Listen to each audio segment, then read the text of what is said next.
Hey George, how are ya? John, hi, how are you? I'm pretty good. Still in the middle of my summer vacation, enjoying it very much. Ah, are you out at the beach? No, sadly, I'm in Hoboken today, but I'm actually going to Nantucket in a few days and hoping to have a sighting of the elusive Robert Wright. Oh, Robert Wright, our leader. Yeah, yes, the founder of Blogging Heads TV. He's Oh, I can't hear you, John. Oh, sorry. The founder of Blogging Heads TV. I keep forgetting to keep my cell phone near my mouth. So yeah, he goes up there around the same time that I try to go up there in the summer. Our families, my family and the family of Bob's wife, have been going up to Nantucket for like I don't know more than 40 years. So Really? yeah, Wow, boy, so you go way back. yeah. Like that's pre-Bob. Yes, even pre-Bob. No, Bob's wife I've known since she was, I don't know, 4 or 5 years old. Lisa, Oh my what a God. wonderful person. Did you have anything to do with introducing them, or is that coincidental? That was coincidental, but then it was odd that she introduces me to this great guy that she met. This must have been, Jesus, like 30 years ago, and turns out that he's a science geek who shares some of my same interests. He was at the sciences back then. That's right, I remember them. Yeah, these the Sciences and then New Republic, I believe. Yeah, Yeah, it was around that time that he wrote Three Scientists and Their Gods, right. which is one of my favorite Yeah, books. it's a great book. Yeah. All right, so That's how I met Bob, actually. through three scientists and their gods. Yeah, I reviewed it for the New York Times Book Review, and then we ended up meeting after that. So, I remember that you used the phrase "gonzo journalism," I think, to describe Bob's style. well, I might have. I hope I tempered it a little. Well, you definitely meant that as a compliment. Yeah, oh yeah, yeah. Yeah, totally positive. Long and positive review. Yeah, Yeah, maybe he was like Gonzo journalist of metaphysics or something. yeah. Well, it was a style of journalism that I think you and I are very partial to, where the journalist, the science journalist, is not just trying to passively record the thoughts of these great Ah, people. He is very much active in shaping the narrative and injecting his own ideas oh into it. yeah, and yeah, and in the famous Bob irony. Yes, right. That was my first introduction to it. No, I just loved that book. I just remember when it somehow came across my transom, and then I was started reading the galley, and I thought, wow, this is really great stuff.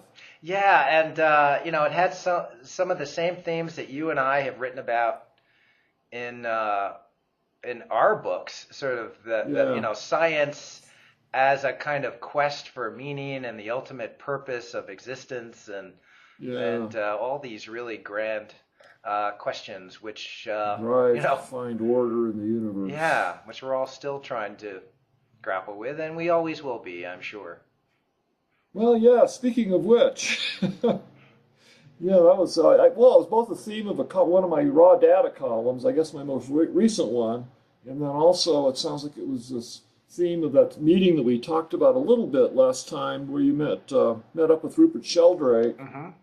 and then I was just reading your blog about George Ellis, who you also met, and Yeah. yeah, I'd met Ellis years and years ago in Cape Town. Oh, really? You've actually been to South Africa? Yeah, just once. Uh-huh. It's an amazing place. This was something. It was called the Parliament of World Religions. Oh, I've heard of that. It was this huge thing, and they had, like on the plane going out there, I was flying via Miami. God, 17-hour flight, I think, from Miami. And the plane was packed with people going to this conference. And it was everything from like American Indians, like Hopis, with long, like this guy with a big long braided hair, and Southern Baptists, blacks and whites, Southern Baptists, and I don't know if they were on the plane, but when we got there, there were some Chinese Buddhist nuns, Mm-hmm. with shaved heads and their gowns, and then there was a lot of Zulu youth singing their distinctive Zulu music, and all this big parade with all these different nationalities, and it was really inspiring. And I just thousands and thousands of people descending on Cape Town. And there was this guy, a professor at I think at Northwestern, maybe in Chicago, named Clifford Matthews, who had organized a panel on science and religion. And I had just written Fire in the Mind, so that was the reason I was invited to this. And George Ellis was one of the big names there. And he also took us and gave us a tour of the campus at Cape Town. Well, so was everybody firebombing each other by the end of the conference? No, it was all peace and universal understanding. And the only thing was there were some fundamentalist Islam demonstrators that had signs basically calling for a boycott of the conference because there's only one true God, and it was blasphemy for anyone to suggest otherwise and to get together and discuss their false gods while Allah was the only one. Oh God. Yeah, that was the only sign of this is a very extreme radical group, and there'd been a bombing a few days earlier in a different part of Cape Town, so we were a little nervous about that. And then Mandela was giving a big talk at the conference. Mm-hmm. But yeah, this science and religion thing was just a little sideshow, off in a separate place. But it was interesting. Oh, and our friend Maggie Wertheim was there too. Oh, right, Margaret Wertheim. Yeah, Margaret Wertheim. The great, really a terrific science journalist who's written a bunch of. Yeah, oh, she's great. Yeah. Yeah, she just had written, I think, Pythagoras' Trousers. Yeah, she also wrote a book called Pearly Gates of Cyberspace, and so she's always been fascinated, as we have been, by the overlap and divergences between science and religion. Yeah, I mean, to me, science and religion have both arisen from the same kind of wired-in drive of the human brain that evolved to find patterns and to explain and predict things in the world around us. But it's just that they work according to different rules, and with religion, you're starting with your basic fundamental, which is a supreme being exists, very much like the supreme being usually that you learned about from your parents, or one that you picked up on later in life, and then you're going to explain everything in terms of that, no matter how much distortion that might take. And then you get parodies of science or pseudosciences like intelligent design. But, you also, it's also a means of exploring and finding meaning. It's just that it's not constrained in the way that science at its best is constrained, where you start with the assumption of no supernatural. And I guess, you start with your own philosophical platform, Mm-hmm. materialism, whatever you want to call it. Naturalism, there's different words for it and different connotations. Yeah. But that's what you were writing about in your blog post. Yeah.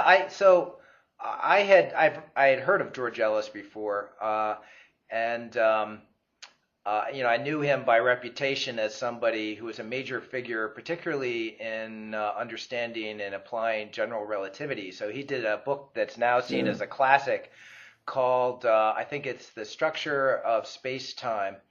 Wow. He co-wrote it with Stephen Hawking. It was published in 1973, and way then. Yeah, and Ellis has continued to be a major figure in thinking about the Big Bang and why the universe has the structure that we observe, and the forces and particles that we've discovered. And I wasn't really aware. I sort of vaguely knew that he was a Christian. I think he won the Templeton Prize a while back. But Oh yeah, he did. Yeah, Quaker, right? yes, he's a Quaker, but I didn't know that much about him.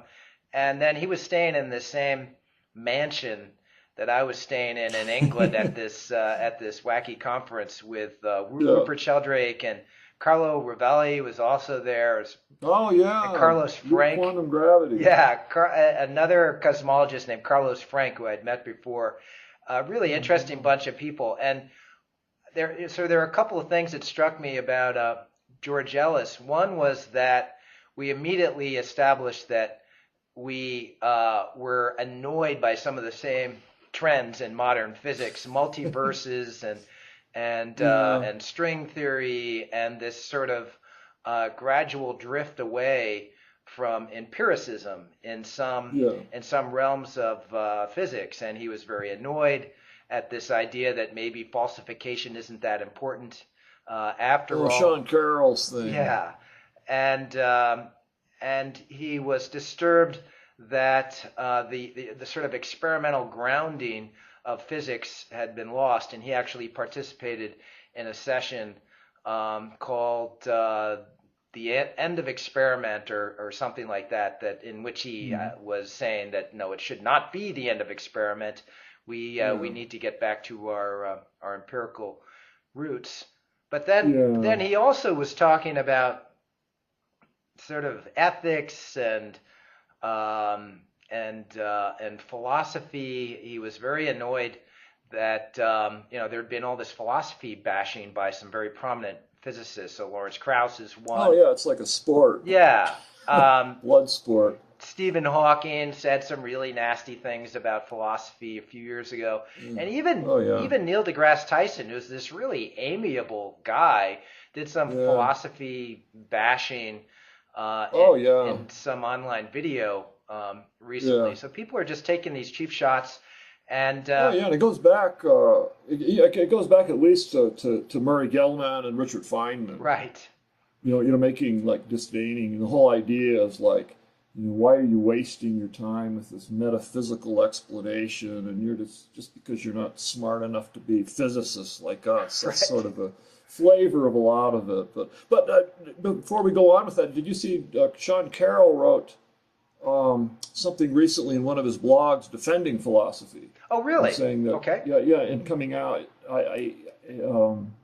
against physicists philosophy bashing, and I just had a chance to glance at it and kind of just saw that it existed, so I may not be characterizing it correctly, but it's worth looking at, I'm All sure. right, so just because he's not keen on falsification in particular doesn't mean that he thinks that philosophy in general is a waste of time. No, maybe so. Well, Yeah. well, I don't know. I'll have to read it. I probably shouldn't have mentioned it without reading it, but Sean's an interesting thinker, so and yes, an exceptionally clear thinker, even if he's wrong. yeah. Uh, Well, there's so what you can say of all of us. so Except I some of us are less clear about being wrong, sometimes it or we're helps. not even wrong. Sometimes it helps to be obscure. People can't tell if you're right or wrong.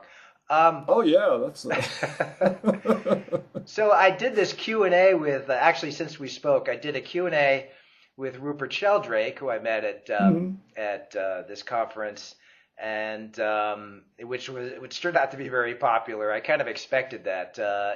Oh yeah, I read that. It's Yeah. gotten a lot of likes on my blog, and then I did a Q&A with George Ellis that I just posted a couple of days ago, and Yeah, that's the one I just read. That's really good. that's also becoming very popular, even though it's much more dense. There are even there's some technical terms Yeah, in it, and it's kind of, I don't know, heavier than the Sheldrake one, and of course yeah, within a much more conventional perspective.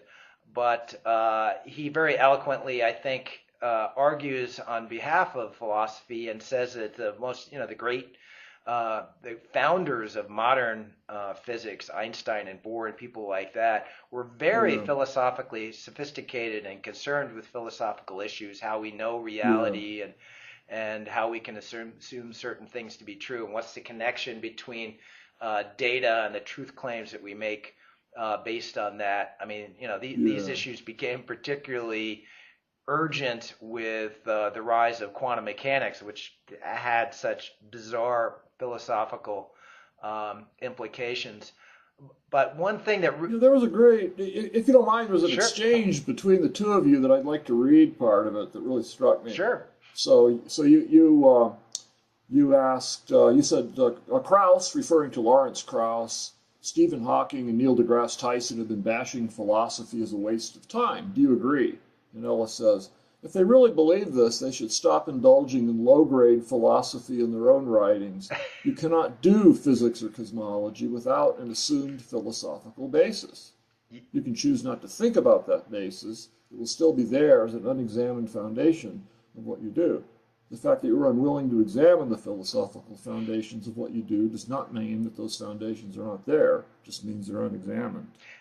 yeah, That's really, I mean, touche. yes, it's and again, it's very very clear. The funny thing about Ellis is that in some ways he's this very gentle soul. He's a Quaker, and he's really a Quaker. Yeah. I mean, he lives that life, but he could be very tough. That's what I saw. I saw him in he has showed up for some of these events at this conference I went to, including one that I was involved in. I had this debate about string theory and multiverses and stuff like that with two physicists, and Ellis was pretty tough on these two physicists that I was with, and was challenging them on some technical points that they made. So he's not he's not a total pacifist intellectually. Yeah, I didn't come away from meeting him years ago in Cape Town feeling at all that he was meek or humble or pacifistic or any of those things. I mean, he just seemed really very forceful. Yeah, but I did want to point out something that makes me admire him even more. So I actually Googled him while I was in England, and I learned that he was very vocal and active in opposing apartheid when that was actually a very dangerous thing to do back in starting in the early 70s. And he ended up getting a major award from Nelson Mandela after apartheid was finally overthrown. And he's even... No, he's not just talk. He's really... That's right. Yeah, no, impressive individual. Yeah.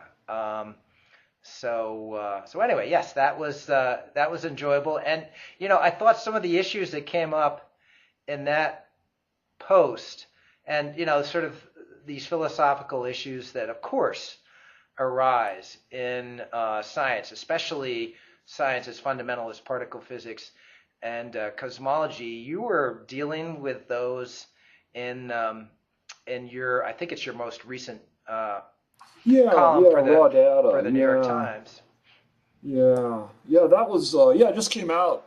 Oh, let's see, we're talking today is Thursday. It came out 2 days ago on Tuesday, and let me find it so I can remember what in the world I wrote about. But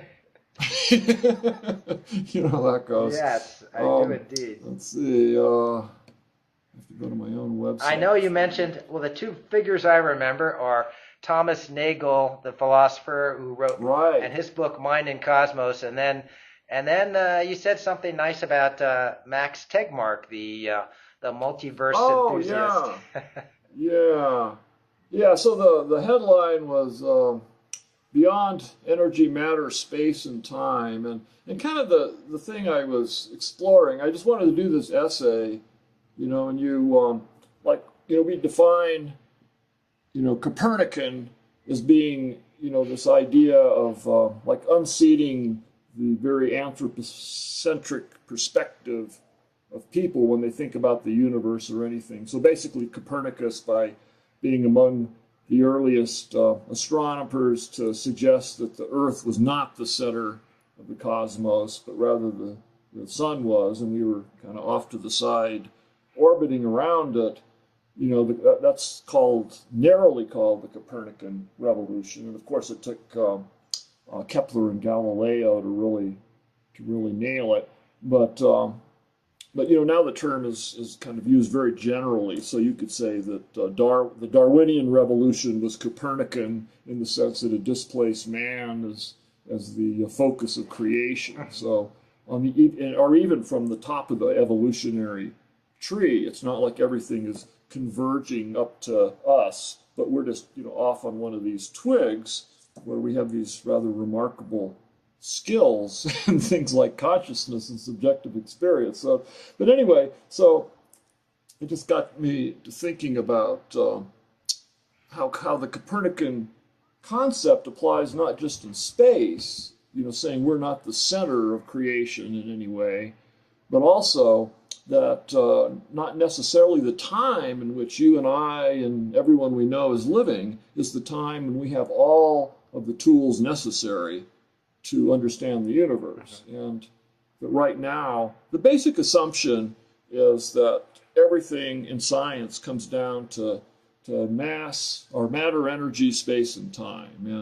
And of course, that can be condensed further to mass, energy, and space-time, since those are unified in very different ways. But, I wanted to keep it as like the four fundamentals. And then what if there's a fundamental that we've left out? And then it occurred to me that in different ways, both Thomas Nagel's much maligned recent book, Mind and Cosmos, and Max Tegmark's recent book, scroll down for the title, but Our Mathematical Universe, that these both kind of play with that idea in different ways. So you have Nagel saying that somehow mind has to be included in the among the fundamentals. And of course, we talked about this last time, that whole idea then of panpsychism and speculating on whether there's some kind of, no one can imagine what it's like, but some kind of mind stuff, so that this would become absorbed into the scientific framework. So that, yeah, and also just reading the book, I just felt like it had really been, there's some very good and very honest, insightful reviews, but I think in general the book was kind of misrepresented. Yes. As, so do you agree with that? Yeah, I wrote two different articles. I guess I was very sympathetic to the kinds of questions that Nagel was wrestling with. But I was a little disappointed that he didn't know the literature better, that he didn't mention, hey, George? Yeah. Oh, I'm sorry. I thought I was disconnected for a second. Oh, no, I'm sorry. I felt bad that I wanted him to know more about, information theory and about the it from bit. Well, he did. He mentioned Stuart Kaufman in a footnote. Okay, but he, in passing, and I think maybe Brian Goodwin. Yeah, it should have been more than a footnote. I'm not hearing you. Oh, now? Okay, are you hearing me now? Yeah. Okay, so I just wanted him to, I wanted to see Nagel playing with some of these ideas out there that had come from people who have some of the same concerns about the conventional materialistic framework that he does. David Chalmers, I don't think he mentioned David Chalmers anywhere. No. I think, the it from bit from John Wheeler, the great physicist, is definitely a player and inspirational in this area that, the idea of the participatory universe, that our consciousness somehow is in constant interaction with reality and is essential to it in some way. And he mentioned, I think, so I can't remember who was there. There was just one footnote in which he just kind of, basically acknowledged the existence of some of this stuff, but without exploring it. Right. But I think I was kind of not, his purpose is more doing a philosophical kind of manifesto, but it seems like, there was one review I read that suggested that would have made the book a lot stronger. Yeah. And what struck me, too, is that I think so many people who haven't read the book and just heard something about it, mistake him for he's a complete atheist. He's as much an atheist as you or I. Right. And he thinks intelligent design is totally misguided. He believes in evolutionary theory very much. He admires what physics has accomplished, but he's just saying that, he has this feeling, and, this is metaphysical speculation, that there has to be something more to explain conscious beings like us arising and having our minds so in tune that we understand the universe. I mean, I'm very skeptical of that idea. I mean, some of it's like, we think we understand the universe because there's only certain things we can explore because of the limits of our minds, and I'm pretty comfortable personally with the idea of that we're flukes of the universe, and just I really like Stephen Jay Gould's idea that if you rewound the tape of evolution and ran it again, there probably would be nothing like us, or nothing, and maybe not even conscious beings on the earth. Mm-hmm. But but he's part of a very respectable school that thinks there must be something that like almost a teleological kind of force that leads in a certain direction. So you get conscious beings capable of understanding the universe. And it's mystical, but it's not, it's not an intelligent design at all. Well, I mean, see, but he made I think it was kind of a tactical error in the book of saying that he thought people like Michael Behe had been treated with too much disdain or something. So we said like good things about them, but then in turn saying that this clearly wasn't the answer, because you have to posit a supernatural creator, and he just totally thought that was just this arbitrary move, and he's really talking more about somehow expanding science in a way that it either needs to be or doesn't need to be. But very respectable, good philosophizing. And then it bothered me how he was just getting bashed by people who acted like he was Rupert Sheldrake.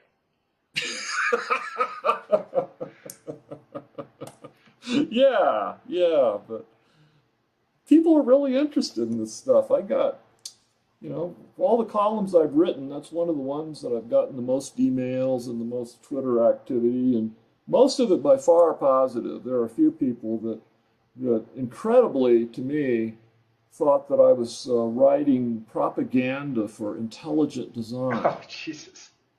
I mean, I don't know how anyone could read that and think that. It just makes me wonder sometimes about, it's a terrible thing to say that somebody who criticizes your article has reading comprehension problem, but really, I mean, and anyone who knew anything about anything I'd ever written would just find that absurd. But that's what it comes down to. This, people just do these knee-jerk, canned reactions, and they don't think. Well, this is, going back to your parliament of religion.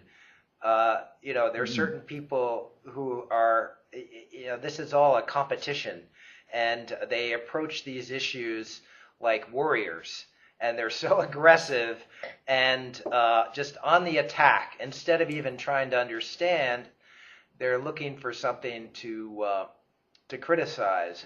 And one of the problems I have, I think you and I both share a sense, we love science, that's why we're science journalists, but both of us share a sense of science as limited in certain ways, especially when it's confronting some of these ultimate mysteries. And there's this assumption on the part of some readers, some folks out there who are listening to the sorts of things that we write about, that we must be closet fundamentalists ourselves, or when in fact it seems to me the position that I've tried to stake out is honorable agnosticism, which seems to me to be overwhelmingly the most reasonable point of view that you can take toward this crazy world. I mean, much more than atheism or certainly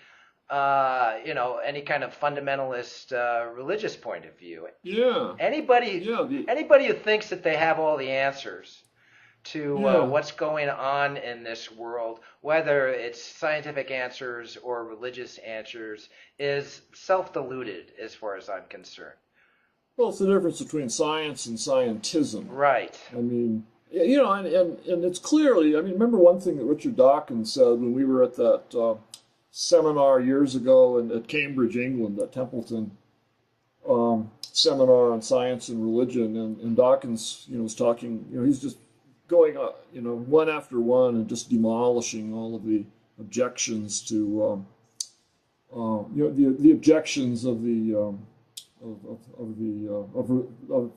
very, I don't know what to call them, not all religious people, but religious people who thought that there was something beyond science that you could only get at through religion. And his basic point, I think, if I remember right, was, there may be many things beyond our current understanding of the universe, and we may find them, we may not over the millennia or centuries or years, maybe sooner than we think, but these things are going to be found through science and empirical methods and posing hypotheses and testing them, or through historical sciences where you come up with the best plausible framework rooted in science for things like the unfolding of the Big Bang or the unfolding of evolution. But and just because there's gaps and limits to science, that sure doesn't follow that religion is going to have the answers. Okay, but here's the problem I have with Dawkins is that it's he will say that in certain settings, and I remember him saying those sorts of things, and he was in some respects quite reasonable and even humble on behalf of science at that particular conference, although he had some sharp words with certain people like Nancy Murphy and the theologian. Oh yeah, but there were some real knockdown dragouts. But here's the problem that I have with him. He has, I think, Dawkins also is so frustrated with the persistence of religion, and is so horrified even that there's some people who still turn to religion for answers, that he exaggerates the power of science to solve certain problems. And this is why he has become a fan of multiverse theories, which he actually talked about a little bit in our conference as well. And I'm not hearing you again. Oh, he's a fan of multiverse theories and some of these very far out speculations about how our universe came to be and why it has the particular form that we observe. And he wrote that ridiculous afterword for Lawrence Krauss's book, A Universe from Nothing, comparing Lawrence Krauss to Darwin, which is one of the all-time worst analogies in the modern history of science writing. I mean, well, you and Ellis talked about Krauss's book, and for people who don't know the book, and Krauss is a great physicist, a great guy, and an interesting writer. But he wrote this book basically saying, that the last big question, why is there something instead of nothing, or how did something come out of nothing, which is clearly not a question that it's possible to ever answer, within science from anything else, because you cannot step out of the universe by definition and then see what made the universe happen. Mm-hmm. It just happened.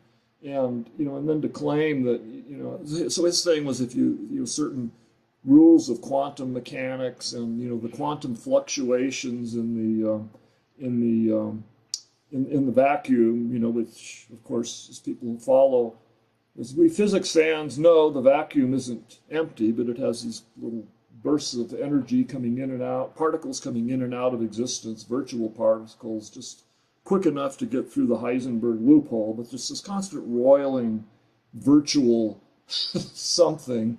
And just out of these fluctuations, according to quantum mechanics, you get the Big Bang. So therefore you solve why is there something instead of nothing, except as I think we've pointed out in earlier discussions, and as Ellis pointed out in his interview to you, this assumes the pre-existence of the laws of physics. It assumes the laws of quantum mechanics, and then where did this stuff come from? Right. And then you're getting something else out of something, but you're still not getting something out of nothing. Something what you said before about. See, I actually think it's possible that we can have a kind of limited solution to the mystery of why there's something rather than nothing, or why we live in this particular something.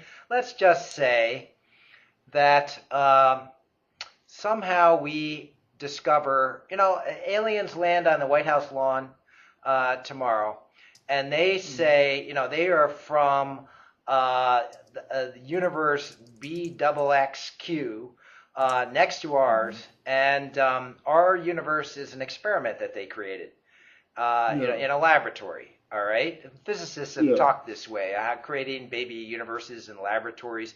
Andre Linde, the great cosmologist, told me that he first floated this idea past me about 25 years ago when I met him, that our universe is an experiment created by super intelligent people in another universe, and that even encoded in the structure of our universe and the laws of nature is some kind of message from our parents, from our creators, from the teenage boy with the hyperdimensional Xbox. Ooh, that's nice. Probably teenage girl. That's nice. But then you have the old regress problem of, well, where did our creators come from? Which, of course, is the same problem that you have with God, with any creation story. Where did so we were created by this thing or person, entity, whatever, and then where did that come from? Yeah, and it turtles all the way down. And I agree that I am a Mysterian when it comes to this issue, that I think this is just unsolvable. And I'm totally with you there. Yeah. And there's nothing. Yeah, and I can see, since it is unsolvable, I can understand why some people, well, you have this gap where science stops. We've reached the edges of our rational minds, and then some people will, leap into, seeking some mystical experience, thinking maybe there's a way to get beyond what we can know with the rational mind. And it's, you can see why people are driven to do this, and why this might take the form of, adopting the same religion that they're familiar with from growing up, and thinking that, they're with these like-minded people that believe in some kind of spiritual something. I mean, it's not me. I mean, the word spiritual just kind of makes me cringe for some reason, but I can understand it, and I have good friends who've gone that way to some degree. But one thing they have in common is they are under no illusions that their answer would be some kind of ultimate only answer. That maybe all religions are sort of skirting around the same mystery, and I don't feel that optimistic about what they're doing. But I mean, it's part of the human drive to understand, and to just ridicule it. It's not going to make it go away. And there's cases where it does good things as far as social forces and social movements, and there's cases where it does absolutely horrible things. So how do you have one without the other?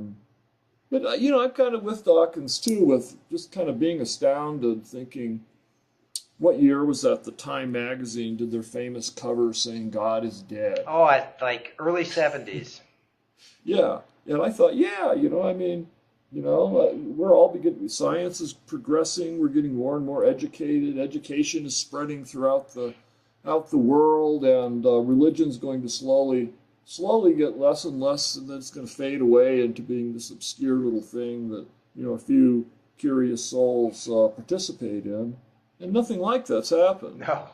I mean, to say the least, it's been the other way around. And of course, where I'm, again with Dawkins all the way, is when religious people are purporting to tell what science is, and saying, just based on an arbitrary system of religious beliefs, which includes intelligent design, which is just creationism. Someone on Twitter who was responding to my article had this great line. He described intelligent design as creationism in a cheap tuxedo. That's pretty good. Yeah, this was after someone from the Discovery Institute retweeted the tweet about my column and said complimentary things, which is like the kiss of death. Oh. He said something like, someday, this is, I can't remember, but, just implying that, this, someday we would look back and see these questions like Nagel was presenting as, being the key or something. That's not what he said, but it was kind of the idea. And I just said, I just immediately answered. I said, no. Yeah. Intelligent design is creationist superstition, nothing more. And then he came back saying, oh, but have you actually read, the great founding documents, Michael Behe, and just the usual laundry list of this stuff, which all comes down to the same thing. Mm-hmm.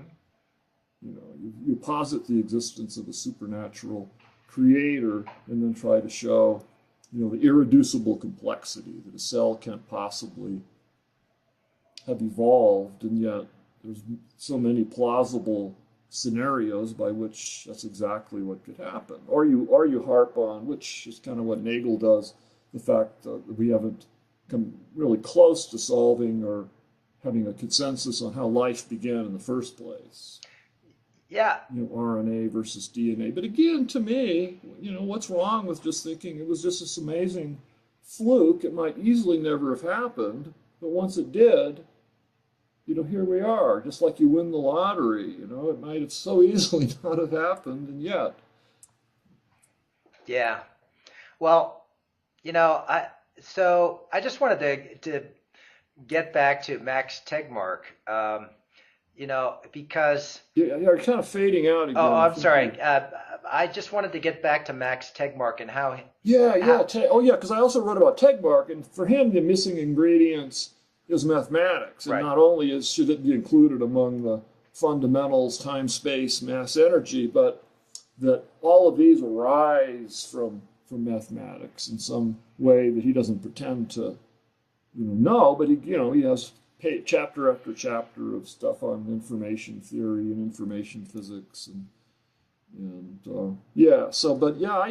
wrote something about Tegmark and had a little run-in with him, as I recall. Well, he's a multiverse fan. When I wrote critically, skeptically about last spring about the claim that inflation had been confirmed by these observations of the microwave background at the South Pole, and Tegmark and others were saying that this was a big boost for multiverse theories, and I said basically bullshit.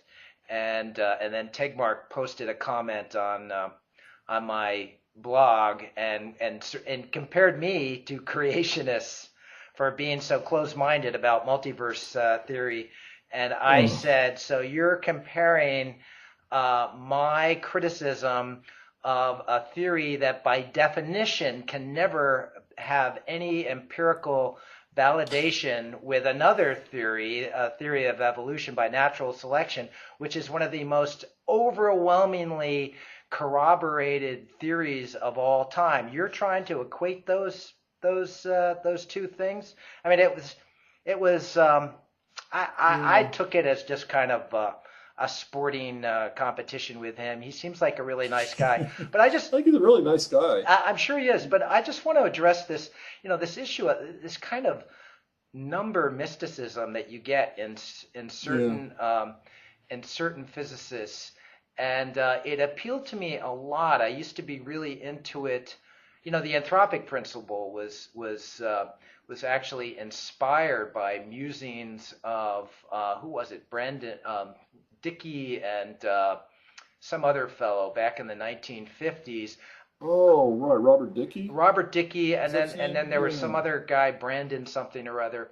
Oh, right. And they were pondering some of these so-called numerical coincidences that arise in the constants of nature and so forth, and how if they were slightly different, then we wouldn't exist at all. And that you've also got Eugene Wigner talking about the unreasonable effectiveness of mathematics. So there's this kind of going back to Pythagoras, this sort of veneration of mathematics, and that stuff, it used to intrigue me. Now it leaves me really cold. I mean, what is it? What does that tell us? What we really want to know. I mean, if you're looking for a kind of spiritual, if you want to call it that, explanation for the universe, it's got to be psychological. You're talking about a mind. What's the point of this?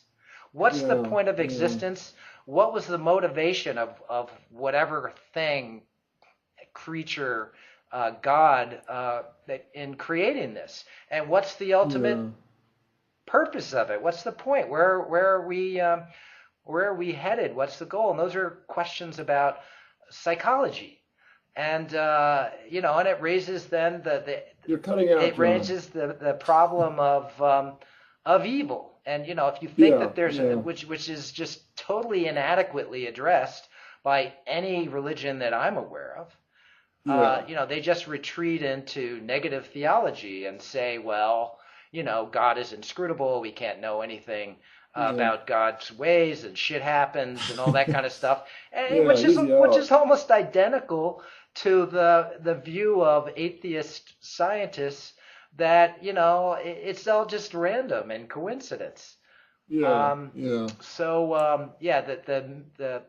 the information theories, the mathematical mysticism, I see those as basically unsatisfying as ultimate explanations as any of the religious stuff, even if they have the trappings. It's metaphysics too. I mean, you're not going to be able to.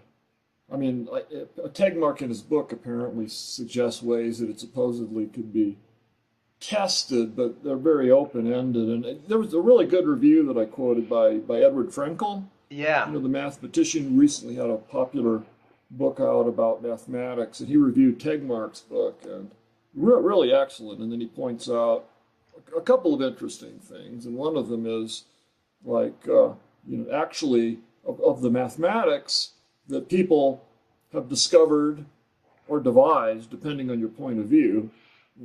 If you're a Platonist, it's pre-existing and you're discovering this mathematical universe, and if you're more Aristotelian inclined, you're constructing the mathematics, and but of all of the mathematics, that one way or the other we've come upon, only a tiny, tiny portion of it we found applies to reality and physical laws. Yeah. And the rest appears to be about nothing except itself. Right. And that's what's it's so amazing about it, and what makes mathematics so fascinating for mathematicians. But and then there's a sense where there's certain relations we find, and then we can find mathematics is so vast, essentially infinite. So we can find some kind of mathematics that models to to any degree of precision some certain processes that we can do in experiments, but maybe it's no more mysterious than that. So, but then other times I think, nah, there's something deeper there. I just have to point out that I was lucky enough to interview a mathematician who may be the greatest mathematician of the last 100 years. His name is Andre Weil, W-E-I-L. His sister was Simone Weil, the great mystic, Jewish-turned-Catholic mystic who starved herself to death in sympathy for the suffering of the world. And Weil, I don't think I knew that was the same. Yeah, brother and sister. So I actually was forced to do a profile of Weil as penance for my sins by Ed Witten. So Ed Witten, the great superstring theorist, was really annoyed by some things that I had written about physics, and that I had written sympathetically about the philosophy of Thomas Kuhn, which Witten thought was relativist nonsense. And so Witten demanded that I profile some mathematicians who really understand better than anybody what pure truth is. And he said he happened to be right down the hall at the Institute for Advanced Study from Andre Weil, and so I should quickly get over and interview Weil. Yeah, hop on the train and go to Princeton. Yeah, so I did. So you did it. And here's the thing: I asked him this question about whether mathematical truths are discovered or invented, And can't hear you again, John. I asked Vey this whether mathematical truths are discovered or invented, and I expected him fully to be a Platonist, and he wasn't. He sort of he said, I said, are they where did they come from? And I'm pointing a finger at my head right now, and he said they come from here. From his own mind. He was extremely arrogant, and so I think for him, it would diminish his genius somehow to say that he was plucking them out of some kind of Platonic ether sphere. Right. But it. Oh, that's really interesting. Yeah. But yet, and yet, it's like, but what is mathematics, and what are patterns, right? And what are mathematical structures, and it's. But you're right that when the closer we get to ourselves, the large scale structure of the universe and the structure of particles and so forth, their mathematical nature is really puzzling and mysterious. But then if when you get into biology, it's just so messy and kludgy and mathematically chaotic and anarchic, and especially when you talk about the human brain and consciousness, it's possible that there could be some beautiful, elegant algorithm or formula underlying consciousness, but I would bet anything against it. That mathematics will not help us crack the riddle of consciousness and the brain the way that it's cracked the riddle of the proton and the electron, or of the Big Bang. Yeah. But we'll see. Yeah, I was hoping it would happen. By now. Right. Maybe another 20 years, but. Hey, I wanted to bring up two things before we're done. We don't have much time left. One is, yesterday was a happy day for me because I got the paperback edition of my last book, The End of War. I'm holding it up to the screen now. This is from McSweeney's and Dave Eggers' publishing house. Right. And they did a fantastic job on the paperback. It's going to be for sale in about 2 weeks. This has got an index, which the original edition didn't have, and it's got a wonderful foreword by an anthropologist and friend of mine named Douglas Fry, who's really an authority on on warfare. You've talked about him. So I'm very excited about that. Oh, congratulations. And I'll probably be, when the pub date arrives, I'll be posting something on my blog about it. But I also wanted to briefly mention this conference that I went to just a few weeks ago in California. Right. There's an organization, a think tank called the Breakthrough Institute, which describes itself and is described by others as, there are various terms, neo-green, neo-environmentalist, eco-modernist.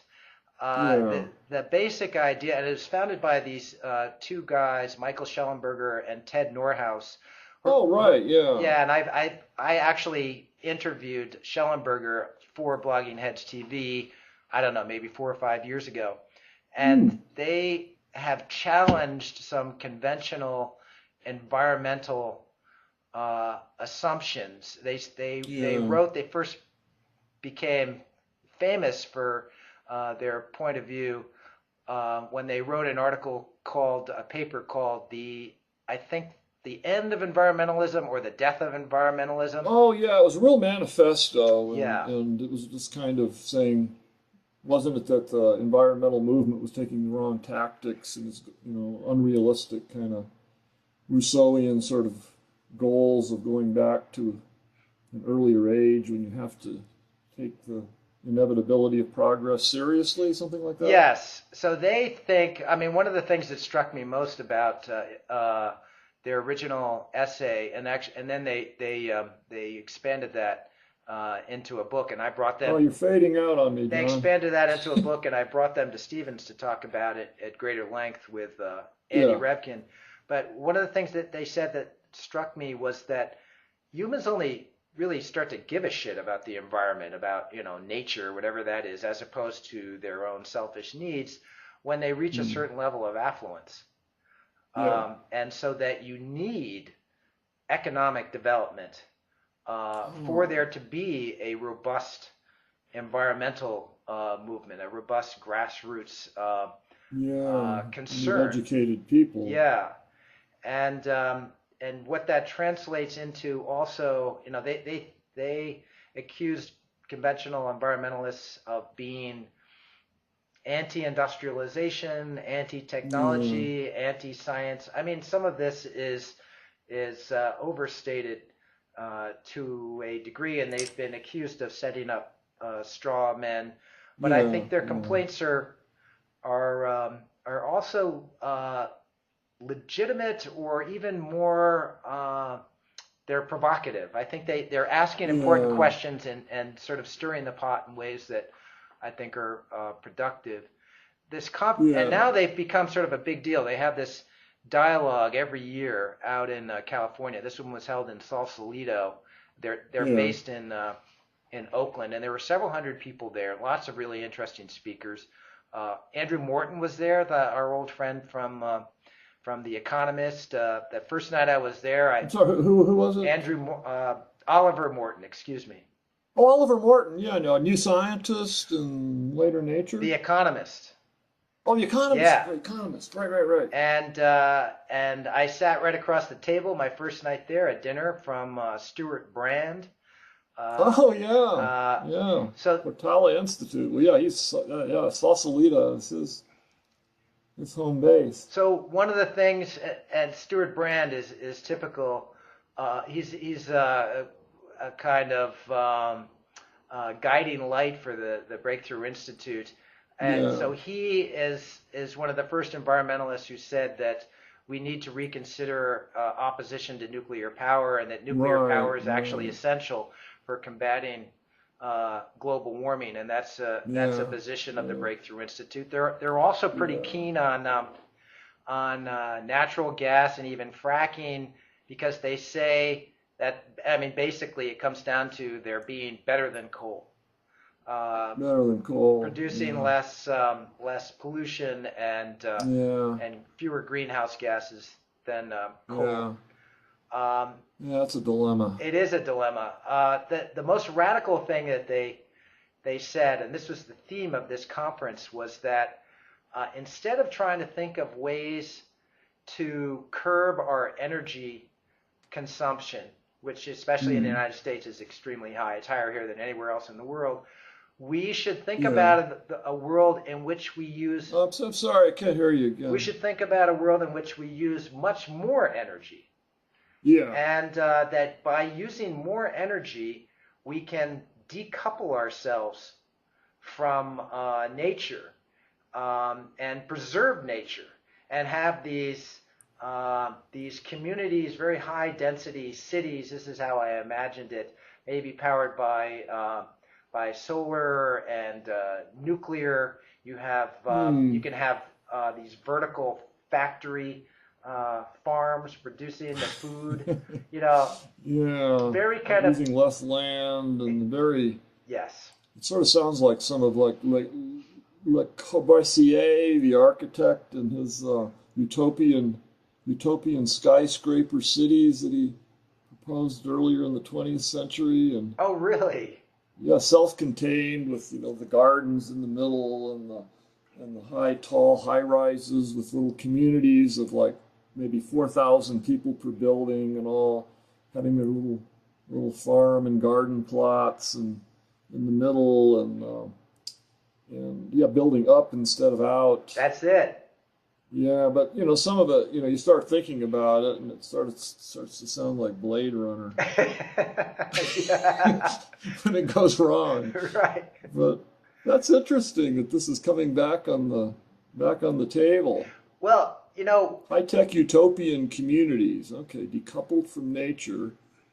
Well, one of the reasons why this seemed plausible to me is that they gave an award on the first day of the conference to this guy named Jesse Ausubel, who. Oh yeah.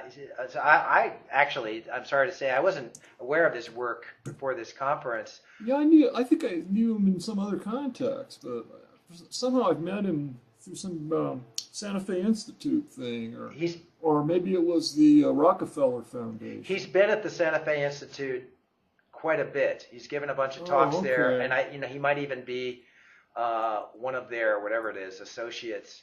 And as far as I can tell, he's kind of a polymath. He's an expert in lots of different things.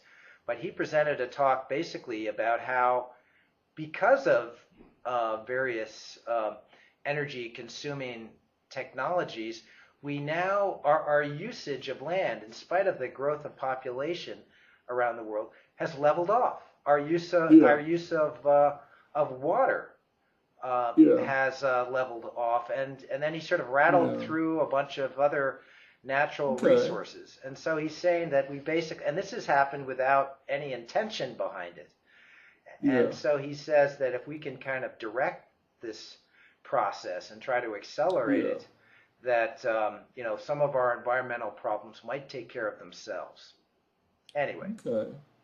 No, I mean, I find it interesting, and I wasn't really aware of Nordhaus until about a year ago, and I met his sister, Hannah Nordhaus, who had, turns out that they're from an old Santa Fe family, and Hannah and her family lives in Boulder, and I met her at some kind of science writer, environmental writer kind of retreat that we had up above Boulder at a climatic research station up there, and she was kind of talking about some of her brother's stuff, and she's a science writer as well, and wrote this interesting book about the collapse of the bee colonies and things. Oh yeah, yeah. But when you were just talking about, and especially the decoupling from nature with these cities, it reminded me that a friend of mine referred me to an article that was in that website IO9.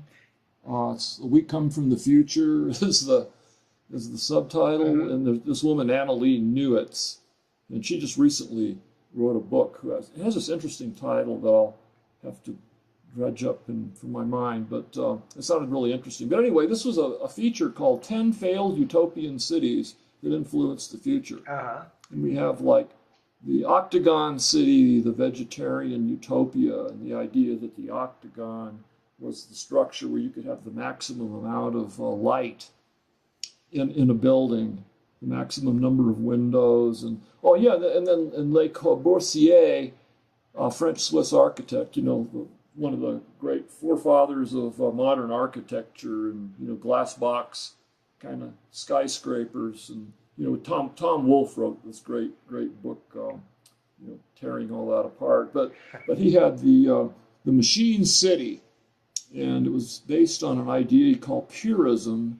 And architecture, he believes, should be as efficient and simple as the industrial machines that have ushered in the modern age. And then he has this picture of one of his drawings of these skyscrapers with these parks in between, the vertical garden city with the social plan. So lots of natural light and air is let into these multi-story apartments, and they're the center of social life with rooftop gardens. There's beaches and catering in the basement, professional child care for each family, and each building would contain 2,700 people working 5-hour days, using public transit that delivered them right to their homes. And there's just one after another like this. There's the garden city, the green metropolis, and a lot of them have the same kind of idea where technology is embraced as this progressive thing that can improve the environment. And all the workers, the troglodytes, are down in the caverns doing the hard work where they don't have to be seen by the elite. Well, I don't think that was part of the idea. But scrolling down, I was just reminded that number 5 is Germania, the Nazis' modernist dream. Oh, whoops. It says architect Albert Speer was put in charge of bringing Hitler's plan to transform Berlin into a futuristic capital of the Nazis' reality. Oh, shucks, and they never got a chance to do that. Ugh. See, there we go into Blade Runner kind of dystopias. So it's that thin line between utopia and dystopia. Well, Wow, that was kind of quite a tangent from. okay, I think you need to go to the Breakthrough Institute dialogue and inject a little of your hard-nosed realism into it next year, George.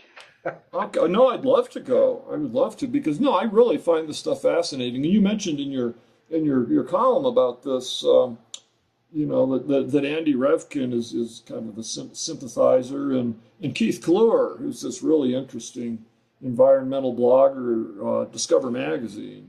Yeah, listen. It was there were some really smart people at this conference. I'll post. Sounds great. I'll put a link to it on my when we post this chat here. And I mean, it was one of the most stimulating conferences I've ever been to. And Oh, that sounds great. And I hope I get invited sounds back. like you've been to two. Yeah, two just really great ones. That and the one with Sheldrake and Ellis. Yeah, it's been a fun summer so far. That's great. Wow. Hey, listen, we're well over an hour. Oh yeah, 1:06 and 19 seconds by my clock. Yeah. So I guess we should wrap it up and enjoy the rest of your summer. Maybe I'll talk to you in late August or something. Yeah, late August or September. And that's great. Yeah, and say hi to Bob. I will. Okay. All right. Bye, George. Bye.